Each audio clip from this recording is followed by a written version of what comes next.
نحمدہ و نصلی علی رسولہ الکریم اما بعد۔ احباب گرامی، الیاس گھمن صاحب نے ایک کلپ کے اندر سید مودودی رحمہ اللہ کی تفسیر پر اعتراض کیا ہے۔ یہ کلپ آپ نے لازمی سنا ہوگا، نہیں سنا تو ابھی سن لیں۔ اس کلپ کے اندر اس نے پہلی بات تو یہ کی کہ بسم اللہ الرحمن الرحیم کا جو معنی مولانا مودودی نے کیا ہے وہ غلط ہے، تو جس کو بسم اللہ کا معنی نہیں آئے گا اس کی تفسیر کیسے ہوگی؟ آپ یہ کلپ توجہ سے سماعت فرمائیں۔ آپ مودودیوں سے کہو، جا کر تفہیم القرآن اٹھا کے دیکھو، اس میں مودودی بسم اللہ الرحمن الرحیم کے معنی پر کہتا ہے ایک لفظ محمل ہوتا ہے جس کا اپنا کوئی معنی نہیں ہوتا، لیکن اسی کے معنی میں مبالغہ پیدا کرنے والے لفظ محمل لاتے ہیں۔ دو مثالیں دے، لمبا تڑنگا، کہتے ہیں تڑنگا کا اپنا کوئی معنی نہیں ہے، لفظ لمبا کے معنی میں مبالغہ پیدا تڑنگا لائیں۔ کالا شاہ، کہتے ہیں شاہ کا کوئی۔ آپ نے کلپ سنا، اس کے اندر الیاس گھمن یہ کہہ رہا ہے کہ مودودی کہتا ہے کہ ایک لفظ مومل ہوتا ہے جس کا کوئی معنی نہیں ہوتا، تو اس مومل میں مبالغہ پیدا کرنے کے لیے اس کے ساتھ کوئی اور لفظ لگا دیا جاتا ہے یا کسی کے ساتھ شامل کر لیا جاتا ہے۔ یہ جملہ آپ نے غور سے سماعت کیا ہوگا۔ پوری تفہیم القرآن پہلا ایڈیشن میرے پاس ہے، میں لگا بھی پہلے ایڈیشن کا سکین رہا ہوں۔ 1952 میں پہلا ایڈیشن اس کا شائع ہوا تھا، یہ آپ کے سامنے ہے۔ پوری ترجمہ تو آپ چھوڑے نا، مومل لفظ صرف دکھا دیں، مومل لکھا ہوا بھی آپ کو نظر نہیں آئے گا۔ اور اس بشرم آدمی نے یعنی پورا جملہ جھوٹ بولا ہے۔ پوری تفسیر کے اندر آپ پہلا صفحہ دیکھ لیں، دوسرا صفحہ دیکھ لیں، اگر کسی جگہ یہ عبارت نظر آ جائے میں 1,00,000 روپے نقد انعام دوں گا۔ اگر کوئی کانگریسی ہمیں یہ دکھا دے کہ مولانا مودودی نے یہ لکھا ہو کہ ایک مومل لفظ ہوتا ہے جس کا کوئی معنی نہیں ہوتا، تو اس کو شامل کرنے کے لیے جو ہے وہ مبالغہ پیدا کرنے کے لیے مومل لفظ لگایا جاتا ہے، مولانا مودودی نے قطعاً نہیں لکھا۔ اور دوسرا جھوٹ اس نے یہ بولا کہ بسم اللہ الرحمن الرحیم کے معنی میں یہ لکھا ہے، تاکہ لوگوں کو مزید گمراہ کر جائے کہ بسم اللہ کے معنی بھی مولانا مودودی کو نہیں آتے تھے۔ حالانکہ بسم اللہ کی تفسیر آپ کے سامنے ہے، ایک حاشیہ اس کے اندر لکھا ہوا ہے جس کے اندر ایسی کوئی بات نہیں موجود۔ حقیقت میں یہ الرحمن الرحیم کے اندر یہ اس کے ضمن میں حاشیہ لکھا ہے مولانا مودودی نے، اور وہاں پر اس سے ملتی جلتی باتیں یہاں پر موجود ہیں۔ وہ کیا ہے پہلے وہ دیکھ لیں اور توجہ سے پڑھیں۔ ایک تو مولانا مودودی رحمہ اللہ نے کوئی مومل لفظ استعمال نہیں کیا، یہ ذہن میں ڈال لیں، کوئی مومل لفظ استعمال نہیں کیا۔ اس مولوی نے سفید جھوٹ بولا ہے۔ اول تو جو عبارت اس نے مولانا مودودی کی طرف منسوب کیا وہ پوری تفہیم القرآن میں نہیں ہے، یہ ہے بنیادی بات۔ جو ان کے اکابر کا طریقہ تھا، گھمن صاحب نے بھی وہی طریقہ اپنایا ہے۔ ظاہر ہے یہ متکلم اسلام ہے اور ان کے نزدیک اسلام وہی ہے جو ان کے اکابر نے ان کو سکھایا۔ سفید جھوٹ بولا ہے اس نے، بالکل سفید جھوٹ بولا ہے، کسی جگہ یہ نہیں لکھا ہوا۔ یہ آپ کے سامنے تفہیم القرآن ہے، یہ 4 نمبر حاشیہ جو ہے یہ الرحمن الرحیم کا ہے۔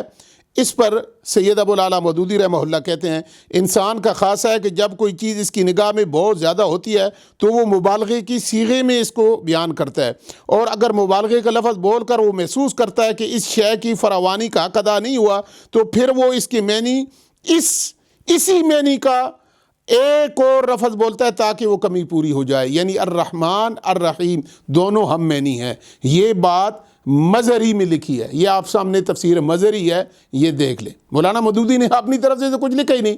ایک تو مبالغے کا صیغہ، ایک ہے یہ ہم میں نہیں ہے، یہ دونوں باتیں آپ کی ایک نہیں درجنوں تفاسیر ہے۔ یہ آپ کے سامنے بیضاوی ہے، یہ آپ کے سامنے تبری ہے، یہ ساری تفاسیر اوپر آپ دیکھ لیں۔ میں آپ کو دکھا دیتا ہوں، مبالغے کا صیغہ ہے اور پھر یہ مظہری نے بالکل وضاحت کی ہم میں نہیں ہے، الرحمن الرحیم۔ آگے دیکھیں مولانا مودودی کیا کہتے ہیں، کہتے ہیں کہ تو پھر وہ اسی تاکہ وہ کمی پوری ہو جائے جو اس کے نزدیک مبالغہ میں رہ گئی ہے۔ اللہ کی تعریف رحمان کا لفظ استعمال کرنے کے بعد رحیم کا اضافہ کرنے میں بھی یہ نقطہ پوشیدہ ہے۔ یہ ہے اصل بات کہ ہم میں نہیں ہے، اور جو ہے وہ بات کمی رہ گئی۔ ظاہر ہے اللہ کی صفات پھر آگے انہوں نے بیان کی ہے بڑی تفصیل سے، آپ دیکھیے گا۔ یہ نقطہ پوشیدہ ہے، رحمان عربی زبان میں بڑے مبالغے کا صیغہ ہے، لیکن خدا کی رحمت اور مہربانی اپنے مخلوق پر اتنی زیادہ ہے، اس قدر وسیع ہے، ایسی بے حد و حساب ہے کہ اس کے بیان میں بڑے سے بڑا مبالغہ کا لفظ بول کر بھی نہیں برتا، جی نہیں برتا۔ بڑے سے بڑا لفظ بول کر بھی جی نہیں بھرتا۔ تو آگے کہتے ہیں اس لیے اس کی فراوانی کا حق ادا کرنے کے لیے پھر رحیم کا لفظ استعمال کیا گیا۔ اس کی مثال ایسی ہی ہے، یہ کسی کے نام کی طرف منسوب نہیں، یہ مثال دے رہے ہیں، یہ ذہن میں رکھیے، یہ بھی 2 نمبری کی ہے اس نے گمن نے۔ اس کی مثال ایسی ہے جیسے ہم کسی شخص کی فیاضی کے بیان میں سخی کا لفظ بول کر جب تشنگی محسوس کرتے ہیں اس پر داتا کا لفظ بول دیتے ہیں، ادا کرتے داتا کا اضافہ کرتے ہیں۔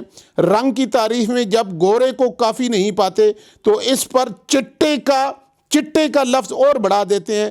درازی قد کے ذکر میں جب لمبا سے تسلی نہیں ہوتی تو اس کے بعد تڑنگا بھی کہتے ہیں۔ یہاں پر سید ابو الاعلیٰ مودودی نے نہ کسی کو تڑنگا کہا، نہ کسی کو کوئی نہ خدا نہ خاصہ نہ کسی شخص کا مثال دی ہے، اور مثالیں اللہ تعالیٰ بھی دیتا ہے قرآن کے اندر۔ مچھر کی مثالیں دی ہیں تو کیا کسی کو وہ اللہ تعالیٰ نعوذ باللہ توہین کرنا چاہتا تھا؟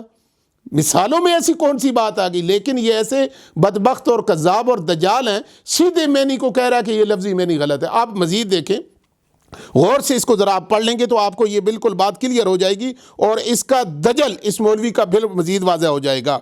اب مودودی صاحب کی اس تفسیر کو غور سے پڑھے تو انہوں نے رحمان اور رحیم کے تناظر میں فرمائی ہے، یہ پوری بات اس کے تناظر میں کی ہے، اور کہتے ہیں، اور یہ جو انہوں نے یعنی کوہرا اور چٹا اور لمبا اور تڑنگا کہا ہے، اس پر اس نے بڑا زور دیا ہے۔ اصل میں تو بات یہ ہے کہ کیا اس میں گورے چٹے یا لمبے تڑنگے جیسے الفاظ کی خصوصیات بیان کی ہیں یا ان کی معنی بیان کی ہیں؟ یہ ہے اصل بات، کہ یہ ان کی معنی بیان کی ہے یا ان کی خصوصیات بیان کی ہیں، کہ کیا کسی انسان کی طرف یہ الفاظ منسوب کیے گئے ہیں؟ دیکھ لیں، یہ کسی انسان کی طرف، جو میں نے آپ سے کہا کسی انسان کی طرف یہ منسوب نہیں کیے گئے جس سے اس کی توہین واقعہ ہو گئی ہو، جیسے کہ یہ ظاہر کر رہا ہے کہ یہ توہین کی ہے انہوں نے۔ نہ اس کے اندر خصوصیات، کوئی خصوصیات بیان کی گئی ہیں، نہ یہ کسی کی طرف منسوب کی گئے ہیں، نہ کسی انسان کی طرف یہ الفاظ منسوب ہیں، نہ کسی کی ذات کی توہین یہاں پر جناب وہ چاہیے۔ یعنی گورے چٹے لمبا تڑنگا یہ الفاظ اللہ کی طرف منسوب کیے گئے، نعوذ باللہ، نہیں، ایسی کوئی بات بھی نہیں ہے۔ تو پھر بات کیا ہے؟ اختلاف کیا ہے اس بات پر؟ یہ بات سوچنے کی ہے۔ اس ڈھیٹ اور دجال نے ٹوٹل یعنی یہ ظاہر کیا ہے کہ یہ خدا نخواستہ مولانا مودودی نے اللہ کی طرف منسوب کیے ہیں یہ لفظ، نہ یہ کسی کی طرف منسوب ہے، نہ ان کی کوئی وضاحت مولانا مودودی نے کی ہے، سادے الفاظ میں ایک مثال دی ہے، اور اس نے اس کو کیسے بگاڑ کر دیا۔ اور پہلے لفظ جو بولے کہ مولانا مودودی کہتا ہے محمد لفظ ہوتا ہے اور اس کا جو ہے کوئی معنی نہیں ہوتا، یہ سارا اس نے جھوٹ بولا ہے۔ اور آگے کہنے والے واہ واہ واہ واہ واہ واہ شاباش، یا وہ مدارس میں کاٹ کے الو متکلم اسلام جو ہے، متکلم اسلام جھوٹ بول سکتا ہے ان کے نزدیک، جبکہ اسی شخص کے بارے میں مولانا سلیم اللہ خان رحمہ اللہ نے، جو صدر وفاق المدارس نے، باقاعدہ دارالعلوم کو خط لکھا کہ اس کی اہلیہ صاحبہ نے جو کچھ اس کے بارے میں کہا ہے وہ ان کی کتاب کے اندر موجود ہے، پڑھ لیں، یہ بلکہ سامنے سکین میں لگا دیتا ہوں، آپ دیکھ لیں۔ ایسے بدکار شخص کا جھوٹ بولنا کوئی ہمارے لیے تو کوئی اتنی بڑی بات نہیں ہے، لیکن جو اس کو متکلم اسلام بنا کر پھیلا رہے ہیں اور اس طرح جھوٹ سامنے انہیں دکھاتے ہیں، پھر بھی واہ واہ، یعنی کوئی جتنے سے جتنا بڑا بد کردار بھی ان کے نزدیک ہو، جب وہ مولانا مودودی پر تبرہ کرتا ہے، جھوٹ بولتا ہے، بہتان بالتا ہے، وہ ان کے نزدیک متکلم اسلام بھی ہوگا، معتبر بھی ہوگا، شیخ الحدیث بھی ہوگا، شیخ القرآن بھی ہوگا۔ یہ آپ دیکھ لیں۔ پھر مزید یہ دیکھیں، مولانا مودودی رحمہ اللہ نے یہ لفظ کسی کی طرف منسوب نہیں کیا، لیکن یہ آپ سامنے دیکھیں روضۃ الصالحین، اردو شرح ریاض الصالحین کی، اور یہ جناب اس کا ترجمہ کیا مولانا محمد حسین صدیقی نے، اور جو فرمائش کی تھی اس کی وہ حضرت مولانا محمد عاشق بلند شہری صاحب، یہ دارالعلوم دیوبند کے ہیں، اور میرے خیال میں وہاں پر مدرس سے زمزم والوں نے یہ شائع کیا، دیوبندیوں کا ادارہ ہے۔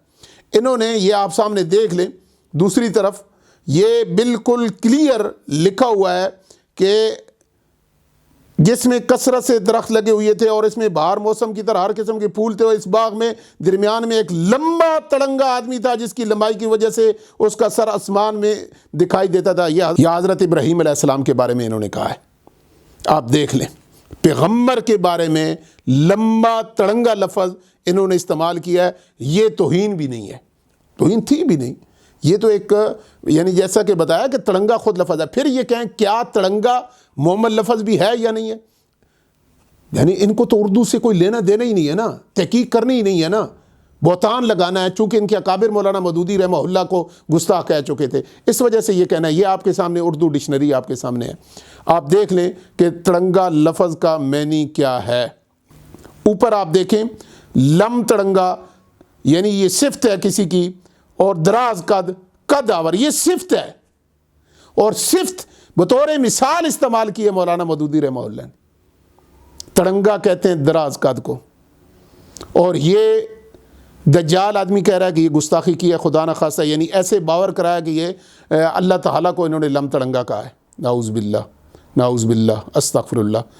میں اب کیا الفاظ ہیں میرے پاس، پھر علماء ناراض ہو جاتے ہیں کہ آپ ان کے بارے میں، یعنی جب سے میں نے یہ ویڈیو سنی ہے میں تو اس کو اگنور کرتا رہا ہوں، لیکن آج پھر ہمارے ساتھ کسی ساتھی نے بھیجی ہے اور کہا کہ اس کا جواب دیں، تو میں نے تنگ آ کے میں نے کہا کہ اس کا ویڈیو بناؤں اور صحیح اس کا آپریشن کروں، اور اسی ویڈیو کو نقل کر کے الحدیث مصطفیٰ ظہیر نے بھی چوری کی، کیونکہ وہ دیوبندیوں کی باتیں سن کے مولانا مودودی کے خلاف جو کچھ اس نے کہا ہے وہ دیوبندیوں کی باتیں ہیں، اس نے بھی یہ بنا شوشہ چھوڑا ہے کہ یہ لم تڑنگا اور یہ جھوٹا اور یہ تفسیر غلط کی ہے، اور بھائی تفسیر مثال دی ہے۔ اب اپنی حالت ان کی دیکھ لیں، آپ کو نظر نہیں آئے گی، ان کو نظر نہیں آتی، یہ آپ کے سامنے ہے معارف القرآن مولانا ادریس کاندھلوی نے، انہوں نے بھی اس کو کہا کہ یہ ہم میں نہیں ہے، بالکل یہ لفظ مبالغے کا صیغہ ہے، الرحمن الرحیم ہم میں نہیں ہے۔ اور پھر اسی طرح مولانا روح المعانی آپ دیکھ لیں، یہ آپ کے سامنے ہے، انہوں نے بھی کہا مبالغے کا صیغہ ہے۔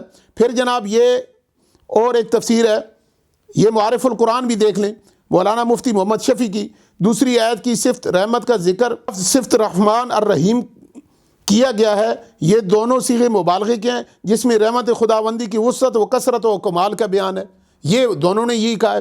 اچھا اس کے علاوہ آپ دیکھیں گے، ذرا یہ بھی دیکھ لیں ان کی اپنی تفسیر، انہیں کو دوسروں کی غلطیاں بڑی انہیں یاد آتی ہیں، میں صرف ایک مثال دے کے آگے چلوں گا ورنہ ڈھیر ایسا مارا ہوا ہے۔ یہ ہے صدر دارالعلوم دیوبند، صدر مدرس دارالعلوم دیوبند مولانا محمد سعید پالنپوری صاحب، ان کی مشہور زمانہ تحفۃ القاری شرح صحیح البخاری، انہوں نے شرح لکھی اور تفسیر کر رہے ہیں، آپ دیکھیے گا وہی کی تشریح کر رہے ہیں، کہتے ہیں لفظ کر کے کہتے ہیں آپ اس کو کیچ کر رہے ہیں اور نیچے تشریح کر رہے ہیں، جس طرح ایک شخص گیند پھینکتا ہے، دوسرا اس کو پکڑ لیتا ہے، پھر پھینکتا ہے اور تیسرا اس کو پکڑ لیتا ہے، یہ وحی کی تشریح کر رہے ہیں کہ حضرت جبرائیل علیہ السلام کے بارے میں ایسے وحی آتی تھی اور یہ کام ہوتا تھا۔ اب اندازہ کر لیں یہ کون سی تشریح ہے، کبھی ان کو نظر آئی ہے؟ ایسی درجنوں مثالیں ہیں، درجنوں نہیں بلکہ سینکڑوں جو ان کے اکابرین نے تشریح کی ہے، مجال ہے کبھی نظر آئے گی۔ اور مولانا مودودی کی تفسیر جو عرب، جس کی بنیاد پر شاہ فیصل ایوارڈ، جسے شاہ عبدالعزیز بن باز رحمہ اللہ، ابو الحسن ندوی، شیخ البانی، یہ سارے موجود تھے اس وقت، انہوں نے شاہ فیصل ایوارڈ 79 میں دیا تھا، 1979 میں، اور مفتی عبدالعزیز بن باز رحمہ اللہ اس وقت زندہ تھے، انہوں نے اس تفسیر کو پڑھ کر اس پورے خطے بر صغیر بلکہ دنیا میں سب سے اعلیٰ تفسیر اس کو قرار دیا تھا، اور اس بنیاد پر مولانا مودودی کو تفسیر جو ہے ایوارڈ دیا تھا۔ یہ وہ تفسیر ہے، ان کو نظر نہیں آیا، یہ ان کو نظر نہیں آیا، حالانکہ اس کا ترجمہ عربی میں کیا ہے اور ایسے ہی کیا گیا ہے، لیکن ان کو نظر نہیں آیا، گھمن کو نظر آ گیا۔ سبحان ربک رب العزت عما یصفون وسلام علی المرسلین والحمد للہ رب العالمین۔